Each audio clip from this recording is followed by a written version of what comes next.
Welcome to Maple Leaf Money, a Canadian-born movement for financial clarity.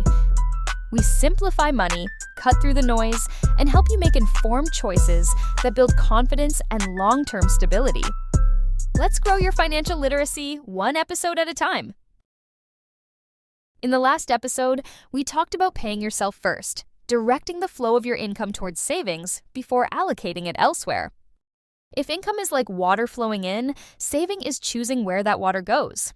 Today, we're going to talk about the first bucket that water should fill: your emergency fund. Saving becomes much more powerful when it has a clear purpose. And the first purpose of savings is not investing, it's stability.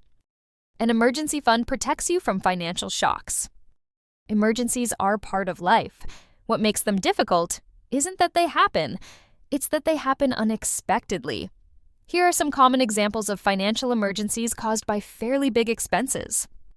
A phone might slip from your hands, land on the floor, and break.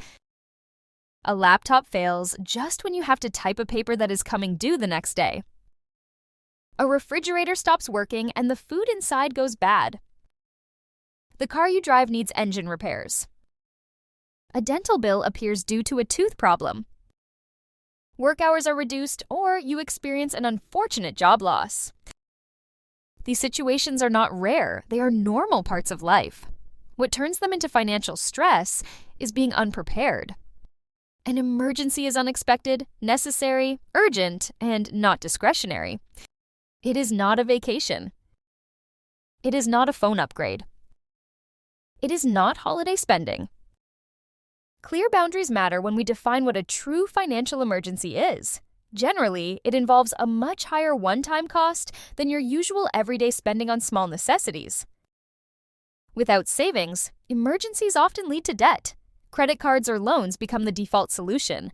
That adds financial pressure on top of the original problem.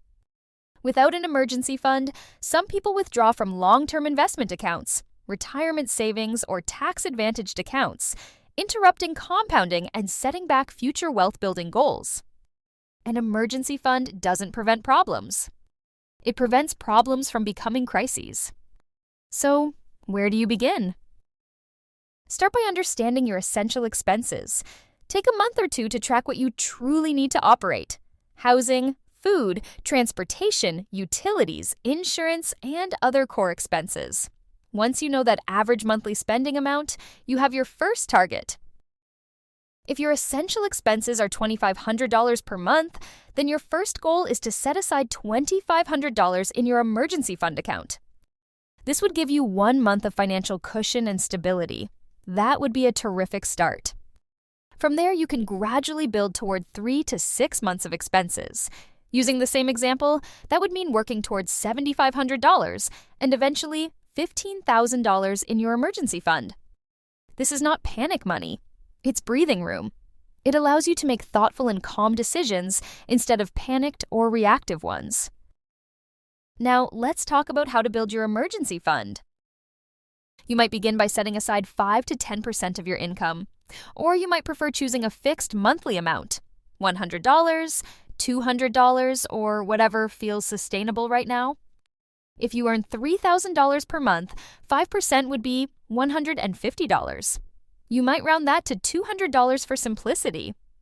Some people prefer percentages because they adjust automatically when income changes. Others prefer fixed amounts because they're easy to follow. Either approach works. The key is to save money and set it aside consistently. And if you happen to miss a month or two, be kind to yourself and get back on track as soon as you can. To protect that consistency, you can automate the process of saving and setting aside money.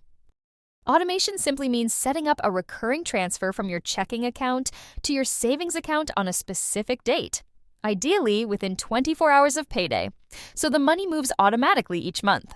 Most banks allow you to schedule this inside online banking. Once it's set up, it runs quietly in the background. Your emergency fund should be kept in a separate savings account. It needs to be liquid, meaning you can access it immediately without penalties or delays. It should not be invested in the stock market. When an emergency happens, you need stable cash available right away. If you eventually build more than 6 months of expenses, you can direct additional savings toward investing separately. But your core emergency fund should remain stable and accessible. Stability with this bucket of money for emergencies comes first. Growth comes after in a separate account or bucket. Strong maple trees survive storms because of what you cannot see: their roots. The deeper and stronger the roots, the more resilient the tree becomes when the wind arrives. Your emergency fund works the same way. Those dollars are the roots of your financial tree. When financial storms appear, strong roots allow you to bend without breaking. Before we close, let's bring this together. The goal is simple: understand your essential monthly expenses and build toward 1 month of stability by saving that amount. From there, gradually expand toward 3 to 6 months of savings that match your monthly spending amount over time. Choose a savings method that works for you, whether that's a percentage of your income like 5 to 10%, or you can use a fixed amount like $200 per month, and automate it so the habit becomes steady and reliable.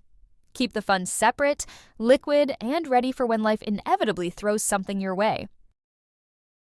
Now, take a moment to consider this. What is 1 month of your essential expenses, and how much could you begin setting aside this month to start strengthening your financial roots? You've been listening to Maple Leaf Money, a Canadian movement for financial clarity. Every choice, every dollar, and every lesson builds toward a stronger future. For you, your family, and our country.